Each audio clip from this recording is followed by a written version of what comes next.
Assalamualaikum warahmatullahi wabarakatuh.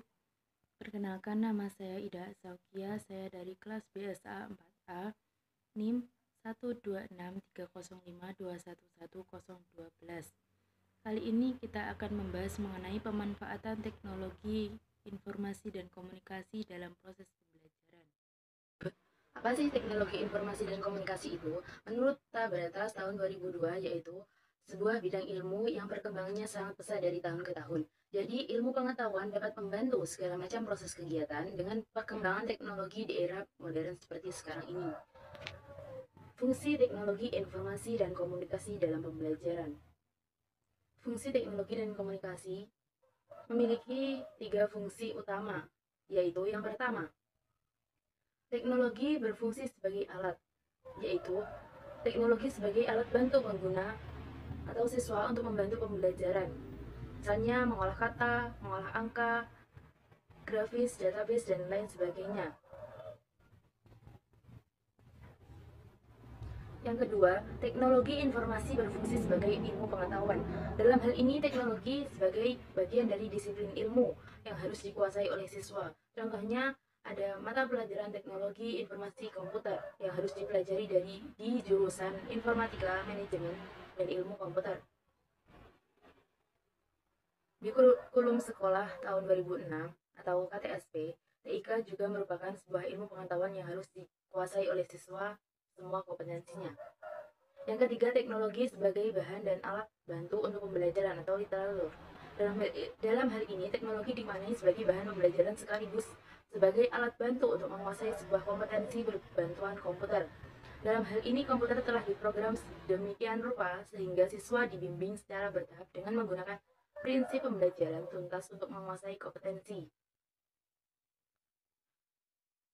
Kemudian selanjutnya ada faktor-faktor pendukung teknologi informasi dalam pembelajaran. Yang pertama ada infrastruktur. Maksudnya, teknologi informasi dapat berkembang dengan pesat. Pertama, dibutuhkan infrastruktur yang memungkinkan akses informasi dimanapun dengan kecepatan yang mencukupi. Yang kedua, sumber daya manusia atau faktor SDM, yaitu memerlukan sumber daya manusia yang menguasai teknologi secara tinggi dan mampu mengaplikasikannya. Yang ketiga adalah kebijakan. Faktor kebijakan ini biasanya dari pihak pemerintah atau dinas-dinas yang mengelola pendidikan. Yang keempat ada finansial, yaitu adanya sikap positif dari bank atau lembaga keuangan untuk menyokong industri teknologi informasi sehingga dapat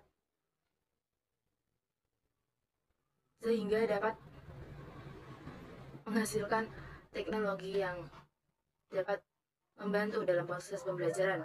Yang kelima, konten dan aplikasi, yaitu adanya informasi yang disampaikan pada orang, tempat, dan waktu serta ketersediaan aplikasi untuk menyampaikan konten tersebut dengan nyaman pada penggunanya.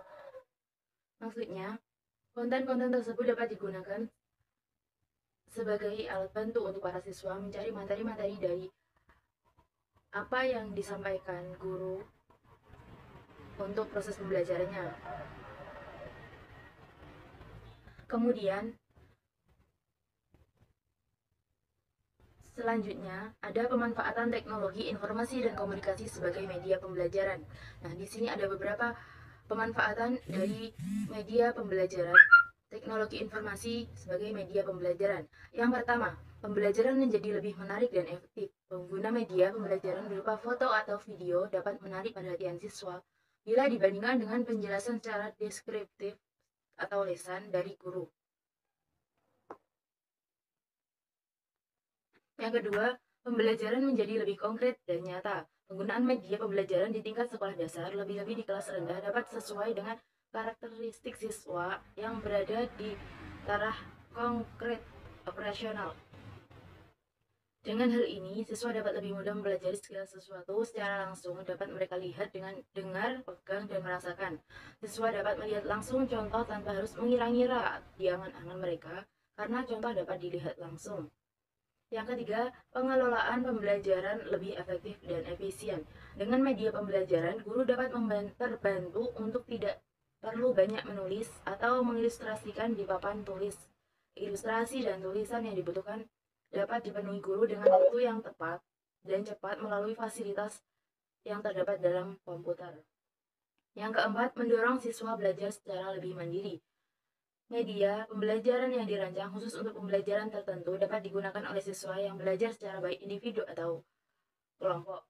Siswa tidak hanya terfokus pada penjelasan materi dari guru di kelas. Siswa dapat mencari hal-hal menarik untuk belajar melalui media teknologi yang ia minati, sehingga pembelajaran menjadi lebih menarik dan siswa menjadi lebih mandiri. Yang kelima, peningkatan kualitas pembelajaran. Dengan media pembelajaran, proses pembelajaran menjadi lebih efektif dan efisien, serta meningkatkan kualitas pembelajaran secara menyeluruh. Dengan ubahnya penggunaan teknologi, kualitas pembelajaran tidak hanya berhenti pada buku dan penjelasan guru dan kelas saja, tapi akan lebih berkualitas dengan menggunakan teknologi seperti komputer dan media-media lainnya. Yang keenam, proses pembelajaran dapat dilakukan di mana saja dan kapan saja. Proses pembelajaran dapat digunakan